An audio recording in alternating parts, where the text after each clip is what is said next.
They say by 55, you're supposed to start slowing down. But what if this is the moment to finally wake up? What if the job you worked your whole life for no longer fills your days or your heart? Maybe you've raised your children.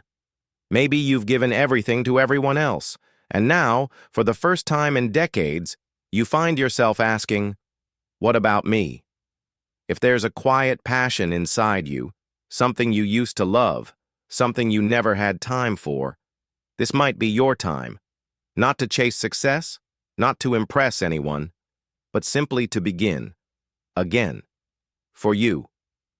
This is the story of how everything started to change for me, when I decided to turn my passion into a quiet, steady, second life. At 55. It didn't happen in one dramatic moment. No breaking news. No sudden tragedy. Just a kind of quiet. That kind of quiet that starts slowly, like mist creeping in under the door when you're not really paying attention. I was 55, still waking up at 6:30 out of habit, even though the job no longer required me. The emails had stopped being urgent, the phone barely rang, the house was clean, the fridge was full, and still, something felt missing. You know the feeling, when days stretch out like blank pages but you don't know what story to write on them. I had spent decades moving, for work, for family, for bills, for birthdays, always something, always someone. And now, there was space, too much space.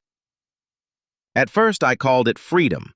Finally, I thought, I can rest, but rest without purpose soon starts to feel like floating, not peace, just drift.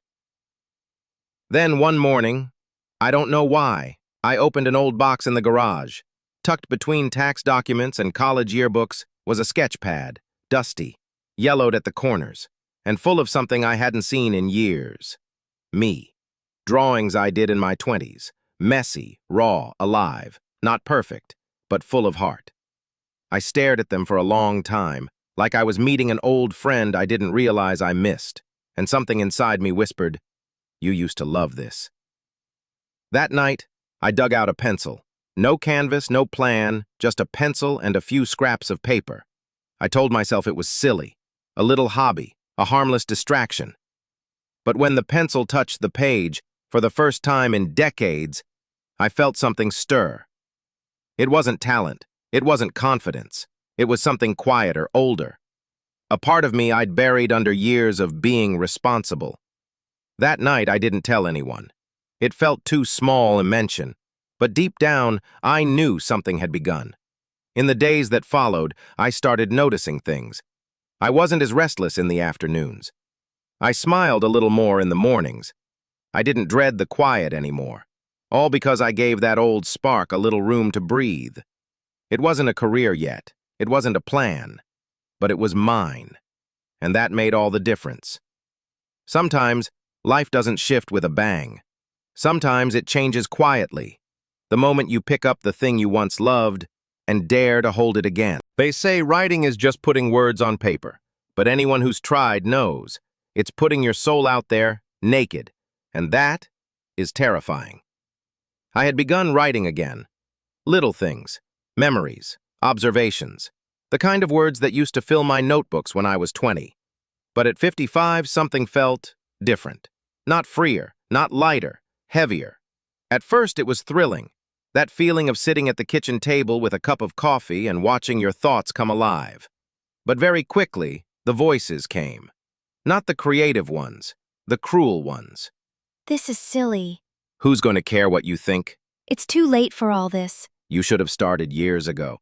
I didn't know where those voices came from, but they were loud, and they sounded an awful lot like the world I had lived in for decades. A world that measures worth in money, in status, in speed. Not in quiet stories, not in morning reflections, not in essays written at 6 a.m. before the house wakes up. I worked up the courage to share one of my pieces, a short story about grief and second chances, on a small blog for older writers. No comments, no shares, no feedback. Just silence. I refreshed the page for hours that day, as if the validation I never gave myself might magically come from someone else's thumbs up. But it didn't, and it hurt more than I expected. That night, I almost packed everything up. I thought about deleting the blog, throwing out the notebook, pretending I'd never cared, because caring hurts. Dreaming hurts, and dreaming again, after you've already lived a whole life, hurts more than I ever imagined. When I told a friend I was writing again, she smiled politely and said, "That's cute, a good hobby to pass the time." A good hobby? I wanted to scream. This wasn't just to pass the time, this was me trying to find myself again. But I didn't say anything, because how do you explain to someone that what you're doing isn't just something, it's everything? Every time I opened my laptop, I had to fight a war. Between my love for words and my fear of judgment. Between the thrill of creating and the shame of starting too late. Between who I was told to be and who I had quietly, painfully always been. Some days, the fear won. I closed the screen, walked away, pretended not to care. Other days I wrote anyway. Badly, awkwardly, slowly, but I wrote. One morning I received a single message. It was from a woman in Ohio, also in her 50s. She had read my piece. She wrote, "Your story felt like mine. I cried. Please keep writing. We need more voices like yours." I sat in silence. One reader, one voice. But it was enough. That message didn't erase the doubt, but it reminded me that my words had weight. Even if they only reached one heart, they mattered. Pain doesn't mean you're doing it wrong. It means you're doing something that matters. And if it still hurts, it probably means you're getting closer to who you really are. They say transformation is loud, that it comes with fireworks, with applause, with big moments. But for me, it came quietly. Like the slow bloom of a morning flower that no one sees, except the sun. I stopped chasing perfection. I stopped refreshing the blog every hour. Instead, I focused on showing up. Each morning, before the world rushed in, I wrote. Some days it was just a fall team sentence. Other days, a sea memory. Sometimes it was a poem, sometimes it was a letter I'd never send, but it was mine. And it became the way I touched my own life again. Soon, my small routine turned into a rhythm.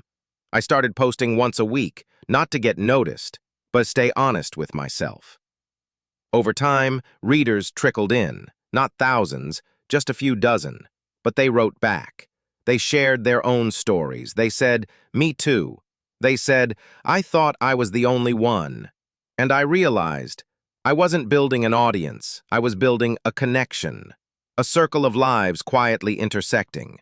One reader asked if I'd consider writing a newsletter. Another suggested turning my essays into a small book. A local community group invited me to give a talk on writing later in life. Suddenly, without even meaning to, this was becoming more than a hobby. It wasn't just a passion anymore. It was a quiet side career, one built not on pressure, but on purpose. I didn't get rich, I didn't get famous, but I got something better. I got closer to myself. I learned to honor my voice. I learned that small things matter. I learned that it's never too late to start over, but it will always be too soon if you keep waiting.